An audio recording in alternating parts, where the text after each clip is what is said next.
के तमाम नेताओं के प्रयासों से आपको इंदौर विधानसभा क्षेत्र से दिलाकर भेजेंगे।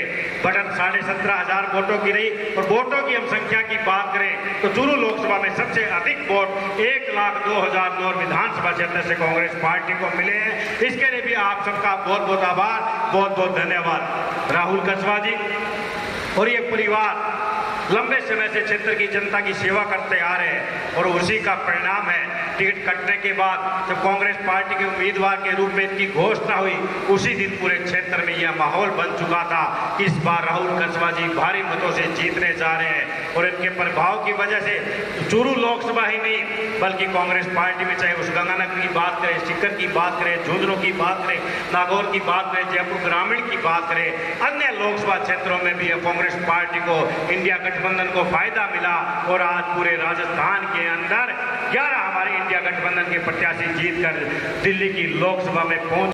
सारा को हाथ जोड़कर बहुत बहुत धन्यवाद देना चाहूंगा। आप एक मकसद लेके चलिया, एक आवाज उठाने का काम किया था हमने।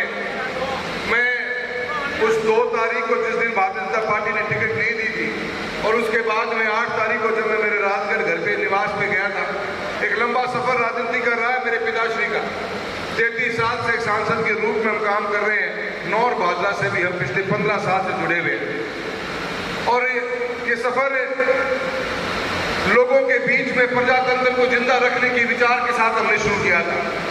ऐसी मानसिकताएं बन गई है समाज के अंदर, ऐसे लोग पनपते जा रहे हैं जिन्होंने प्रजातंत्र की खूबसूरती को मिटाने का काम किया। सभी कार्यकर्ताओं को धन्यवाद देने का हमने प्रोग्राम बना रखा है। सुजानगढ़, रतनगढ़ हमने प्रोग्राम किया। आज लाहौर का हमारा प्रोग्राम है और कांग्रेस के सभी कार्यकर्ताओं का, हमारे विधायक महोदय का, हमारे इंडिया गठबंधन की टीम का, मंगेश जी का, हमारे प्रधान महोदय, सभी पार्टी के वरिष्ठ नेतागण, सब ने मिलकर ही टीम वर्क होता है जी। एमपी इलेक्शन कोई छोटा मोटा इलेक्शन होता नहीं है, पर सब ने मिलकर मेहनत करी और एक ऐतिहासिक रिजल्ट निकल के आया है। एक कॉज को लेकर हम चले थे, उस कॉज के ऊपर जनता ने अपना आशीर्वाद दिया। मेरे पिताश्री राम सिंह कसवा जी का बहुत लंबा राजनीतिक सफ़र रहा है और नौहर और भादरा हमेशा हमारे प्रिय रहे हैं और जनता के दिलों में हमने जगह बनाई है। सुख दुख में शामिल होकर हमने वो स्थान उनके मन में बनाया जिस स्थान के ऊपर आज उन्होंने फिर से मुझ पर एक अपना आशीर्वाद दिया।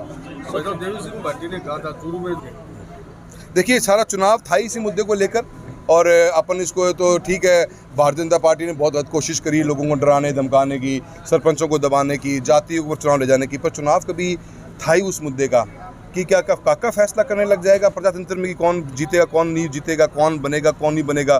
क्या टिकट लेना ही सब कुछ है? तो फिर हम जनता के बीच क्यों घूम रहे हैं? आज बिजली पानी की समस्या, विकट समस्या है, इन लोगों ने इस मुद्दे को तोड़ा और आज भी बीजेपी को अंधेरे में रखा जाने की कोशिश काका ने पूरी कर रखी है। भाटी साहब ने एक्नॉलेज किया इस बात को कि सच्चाई ये है कि भी कोई कारण आपके पास था ही नहीं, सिर्फ एक काका के खाज होगी तो आपने टिकट काट दी। तो यह चीज़ तो समाज में कौन चाल सका है? न इसने कुछ स्वीकार करेगा और जनता ने करारा जवाब दिया है। अब भी तो भारतीय जनता पार्टी का इंटरनल मैटर है कि इस पर क्या मंथन करती है, वो क्या सोचती है। क्या एक व्यक्ति को आपने 2 बार मौका दे दिया पिछले 4.5 साल से, जिस तरह की बॉडी लैंग्वेज, जिस तरह का पोस्चर उनका रहा है, वो एरोगेंस से भरा हुआ है, अहंकार और घमंड से भरा हुआ है, जिसमें एक आम आदमी को डर और भय का माहौल दिखता है। अगर ये इस तरह से किसी को भी टिकट काट देंगे बिना कोई रीज़न के, और दी किसको जो एक दिन फील्ड में नहीं था? क्या बीजेपी में इतना बड़ा गैप आ गया कि कोई नेतृत्व नहीं है?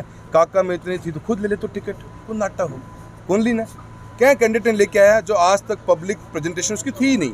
ये मुद्दे तो देखो जी पब्लिक ने सोचे हैं और जनता ने तभी अपना मन बनाया है और हमने राइट कॉज के लिए आवाज़ उठाई। धन्यवाद देते हैं जनता का बहुत कि इतने बड़े कॉज के अगर हम साथ चले तो जनता भी पीछे हटी नहीं, जनता ने 2 कदम और आगे बढ़ाए और एक संदेश दिया हमने राजस्थान की पॉलिटिक्स में कि पब्लिक की जो ब्यूटी है, प्रजातंत्र की जो ब्यूटी है, उसको मिटा नहीं सकते आप। कोई काका फैसला नहीं करेगा।